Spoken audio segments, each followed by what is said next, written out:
Now we will discuss scientific principles of management. First principle is science, not rule of thumb. Taylor क्या insist करते हैं कि organisation में जब भी कोई डिसीजन लेना हो तो वो साइंटिफिक होना चाहिए, रूल ऑफ थंब पे बेस्ड नहीं होना चाहिए। रूल ऑफ थंब का मतलब होता है कि जब हम कोई भी डिसीजन को अपने इंट्यूशंस के या अपने पास्ट एक्सपीरियंस के बेसिस पे या हिट एंड ट्रायल मेथड को फॉलो करते हुए लेते हैं तो हम उसको बोलते हैं कि हमने ये decision rule of thumb basis पे लिया है। टेलर बोलते हैं कि ऑर्गेनाइजेशन में ऐसा नहीं होना चाहिए, डिसीजन लेने का जो पैटर्न है वो साइंटिफिक होना चाहिए। इट मीन्स आप जिस भी चीज़ के लिए कोई भी डिसीजन लेना चाहते हैं, पहले आप उसके जितने भी ऑल्टरनेटिव्स हैं उनके सबके प्रोज एंड कॉन्स को इक्वली इवैल्यूएट करिए और फिर जो डिसीजन आपके लिए अपनी ऑर्गेनाइजेशन के लिए सबसे बेस्ट हो आप उसको फॉलो करिए।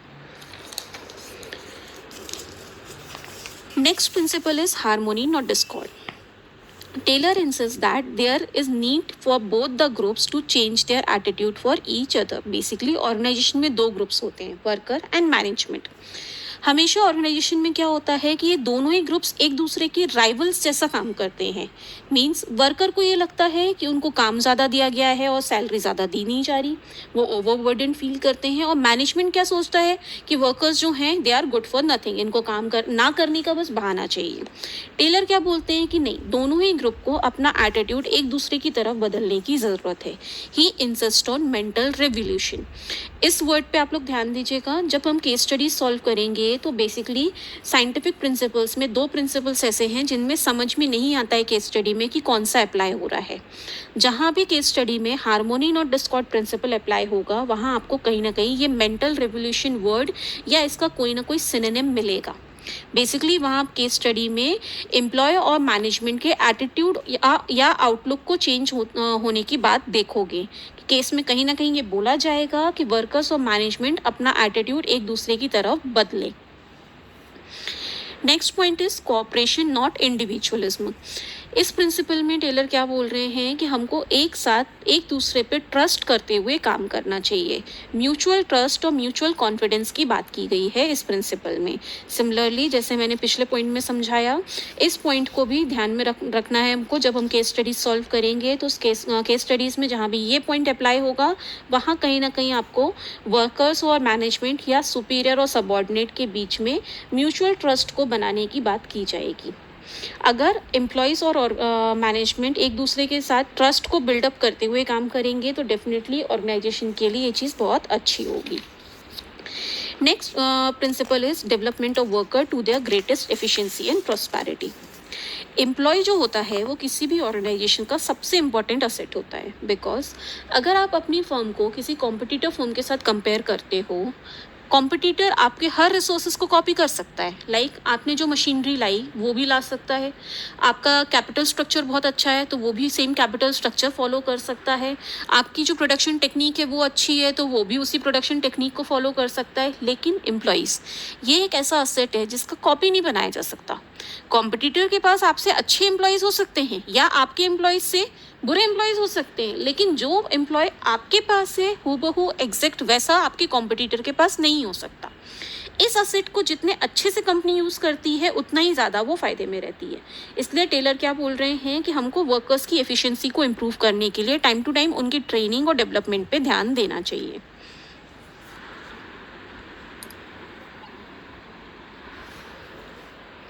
Now we will discuss the scientific techniques of Taylor. First technique is functional foremanship. ये technique principle of unity of command का जस्ट अपोजिट है। यूनिटी ऑफ कमांड में हम बोलते हैं कि एम्प्लॉय के ऊपर एक ही बॉस होना चाहिए। यहाँ बेसिकली हम बात करेंगे टेलर के अकॉर्डिंग कि एक एम्प्लॉय के ऊपर अलग अलग बॉसेस होने चाहिए सो दैट उस एम्प्लॉय को स्पेशलाइजेशन मिल पाए, उसको हर बॉस अपने तरीके से अपने अपने फील्ड में प्रॉपर गाइडेंस दे पाए। बेसिकली टेलर की टेक्निक में हम फैक्ट्री को दो पार्ट में डिवाइड करेंगे, that is planning department and production department. दोनों ही डिपार्टमेंट में चार चार एक्सपर्ट्स होंगे जो एम्प्लॉय को गाइड करेंगे। प्लानिंग डिपार्टमेंट में सबसे पहले होगा रूट क्लर्क। इसका काम होगा to fix up the sequence of steps for performing the mechanical and manual job. Employ को मैकेनिकल या मैनुअल जॉब जो भी करना है उसमें उसको कौन कौन से स्टेप्स फॉलो करने हैं और किस सीक्वेंस में फॉलो करने हैं ये रूट क्लर्क उसको बताएगा। नेक्स्ट पार्ट होगा डिपार्टमेंट का instruction card clerk. This foreman is responsible for giving general instruction necessary to carry on the job in a specified manner. काम को कंप्लीट करने के लिए एम्प्लॉय को जो जनरल इंस्ट्रक्शंस लगेंगे वो ये इंस्ट्रक्शन कार्ड क्लर्क प्रोवाइड करेगा. नेक्स्ट होगा time and cost clerk. This foreman is responsible to fix up the time for starting and completion of the job and he will also prepare the cost sheet for every job. ये employ को बताएगा कि उसको कब काम start करना है और कितने टाइम में उसका काम कंप्लीट हो जाना चाहिए. प्लस ये कॉस्ट शीट भी प्रिपेयर करेगा सो दैट कंपनी अपनी कॉस्टिंग का भी ध्यान रख सके. नेक्स्ट पार्ट होगा इस डिपार्टमेंट का disciplinary. This foreman is responsible for performance of job in orderly and systematic way. ये डिसिप्लिन का ध्यान रखिएगा कि एम्प्लॉय जो काम कर रहा है वो ऑर्डरली मैनर में हो, सिस्टमैटिक वे में हो, टाइम पे कंप्लीट हो जाए. नेक्स्ट डिपार्टमेंट है ऑपरेशनल डिपार्टमेंट. इसमें सबसे पहला होगा गैंग बॉस. ये सारे रिसोर्सेज अरेंज करके देगा ताकि काम को कंप्लीट करने में कोई भी टाइम ना लगे, ना डिले लगे. लाइक ये मशीन्स अरेंज करेगा, टूल्स अरेंज करेगा, रिसोर्सेज अरेंज करेगा जो काम को कंप्लीट करने के लिए ज़रूरी है. नेक्स्ट होगा speed boss. This foreman assure timely completion of the job. ये वर्कर की स्पीड पे ध्यान रखेगा कि वर्कर सही तरीके से सही स्पीड पे काम कर रहा है कि नहीं, टाइम पे काम कंप्लीट हो पाएगा कि नहीं. Next repair boss. This boss ensures that machines and tools are kept in a working condition. अगर मशीन्स वर्किंग कंडीशन में नहीं होगी तो वर्कर काम नहीं कर पाएगा. तो मशीन्स को वर्किंग कंडीशन में रखने की जिम्मेदारी किसकी है? रिपेयर बॉस की. And last one is inspector. This boss keeps a check on quality control of the output. ये वर्कर ने जो आउटपुट प्रोड्यूस किया है उसकी क्वालिटी का ध्यान रखिएगा, उसकी क्वालिटी सही होनी चाहिए या कहीं उसकी क्वालिटी में कोई प्रॉब्लम तो नहीं है. Taylor emphasized that when every foreman instruct and order, the workers' efficiency will improve. Taylor का क्या मानना है कि जब ये 8 बॉस एक साथ मिलकर वर्कर को गाइड करेंगे तो वर्कर को बहुत ही ज़्यादा स्पेशलाइजेशन मिलेगा और वो काम को सही तरीके से कंप्लीट कर पाएगा.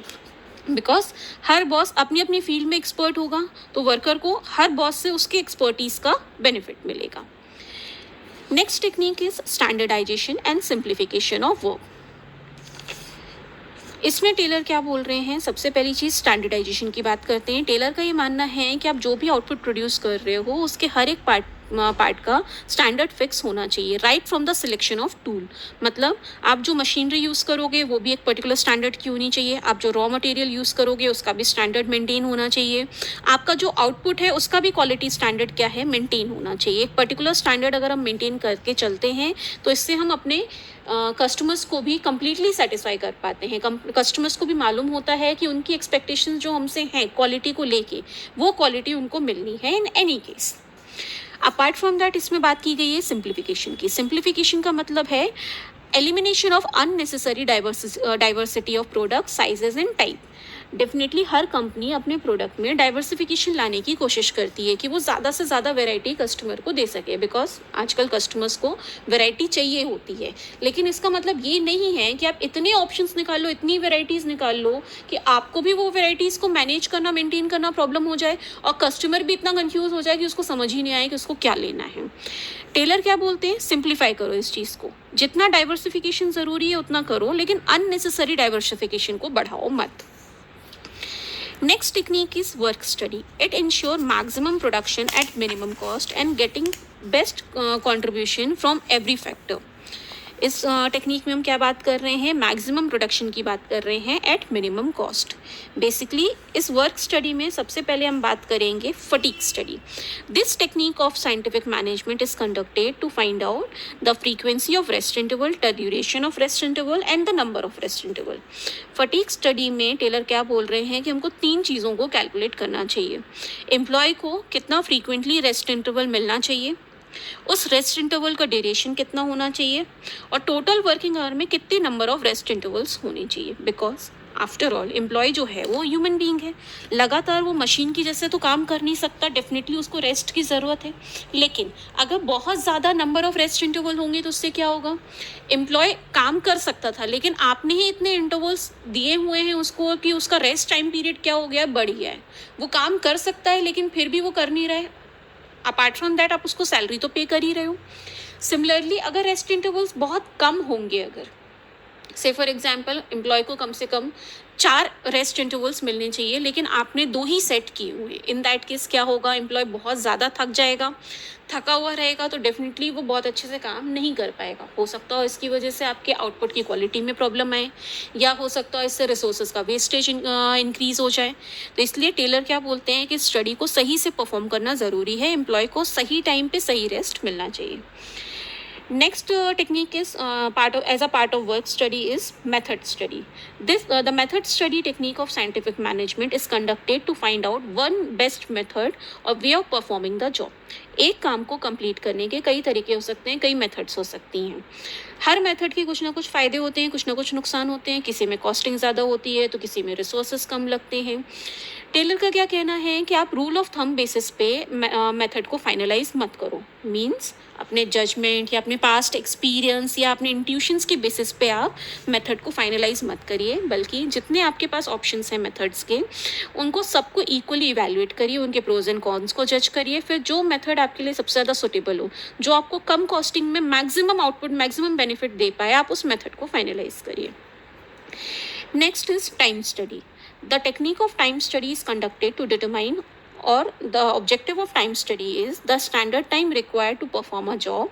टाइम स्टडी में सबसे पहली चीज़ हम क्या फाइंड आउट करेंगे कि एक काम को कंप्लीट करने में कितना टाइम लगना चाहिए। उस टाइम के हिसाब से हम वर्कर का टारगेट सेट करेंगे। नेक्स्ट उसके अकॉर्डिंग हम डिसाइड करेंगे कि एक काम को कंप्लीट करने में हमको कितने नंबर ऑफ वर्कर्स लगेंगे। एंड अकॉर्डिंग टू डैट जब वर्कर काम करेंगे तो हम उनको कैटेगराइज करेंगे 2 पार्ट में, एफिशिएंट एंड नॉन एफिशिएंट या इनएफिशिएंट। जो एफिशिएंट वर्कर्स हैं उनको हम मोटिवेट करेंगे कि हाँ वो बहुत अच्छा काम कर रहे हैं और इसी तरीके से करते रहें, और जो इनएफिशिएंट वर्कर्स हैं उनको हम ट्रेनिंग या उनके डेवलपमेंट पे ध्यान देंगे सो दैट वो भी एफिशिएंट हो सके। अगर कोई वर्कर बिल्कुल ही इनएफिशिएंट होगा, वो उसके एफिशिएंट होने के चांसेस बिल्कुल ही नहीं रहेंगे, इन दैट केस हम उसको ऑर्गेनाइजेशन से आउट भी कर सकते हैं। इससे बेसिकली क्या होगा, काम हमारा टाइम पे कंप्लीट होगा और हमारी कॉस्टिंग भी कम लगेगी। Next is motion study. The scientific technique of motion study is conducted as follows. सबसे पहला इसमें हम क्या करेंगे, to determine the movement of workers when they are performing the job. इसमें हम सबसे पहले वर्कर की मूवमेंट्स को एनालाइज करेंगे कि वो एक काम को कंप्लीट करने के लिए कितने बार मूव होते हैं अपनी प्लेस से। उसके अकॉर्डिंग उस मूवमेंट को 2 पार्ट में डिवाइड किया जाएगा, productive movements and unproductive movements. Productive movements obviously वो मूवमेंट्स होंगे जो ज़रूरी होंगे काम को कंप्लीट करने के लिए। अनप्रोडक्टिव मूवमेंट्स मतलब ऐसे मूवमेंट्स जो ज़रूरी नहीं है, उनको हटाया भी जा सकता है या उनको कट शॉर्ट किया जा सकता है। तो डेफिनेटली हम अनप्रोडक्टिव मूवमेंट्स को क्या करेंगे, हटाएंगे, ताकि रिसोर्सेज और टाइम वेस्ट ना हो। इससे हम एक प्रॉपर डिज़ाइन कर पाएंगे काम को सही तरीके से, और वर्कर्स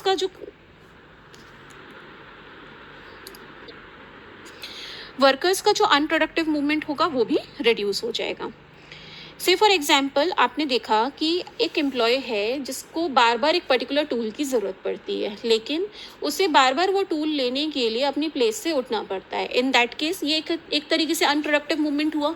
जब उसको उस टूल की रिक्वायरमेंट बार बार पड़ती है तो वो टूल अपने पास ही रख सकता है, लेकिन अब आपने रिजिडिटी की हुई है ऑर्गेनाइजेशन में कि नहीं, जो टूल की प्लेस जहाँ है वो वहीं रहेगा आफ्टर द यूज़। तो डेफिनेटली एम्प्लॉय को क्या करना पड़ेगा, बार बार अपनी जगह से उठ के जाना पड़ेगा। वो टूल लेकर आएगा, उसको यूज़ करेगा, यूज़ के बाद वापस उसे अपनी जगह पे रखेगा।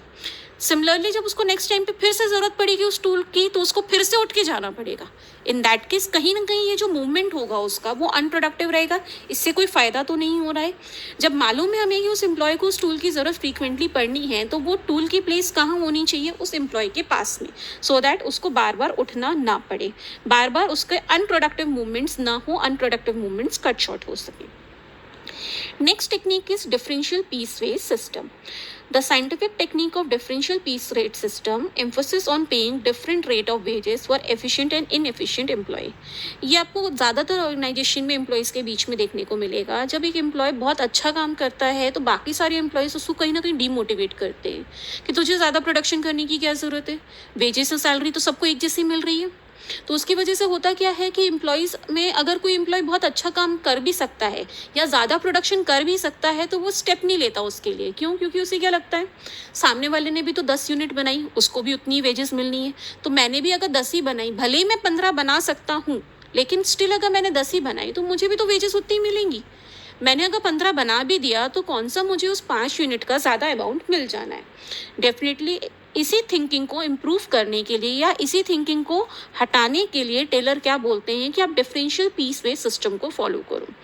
इसमें सबसे पहले टेलर इंसिस्ट कर रहे हैं paying different rate of wages to efficient and inefficient employ.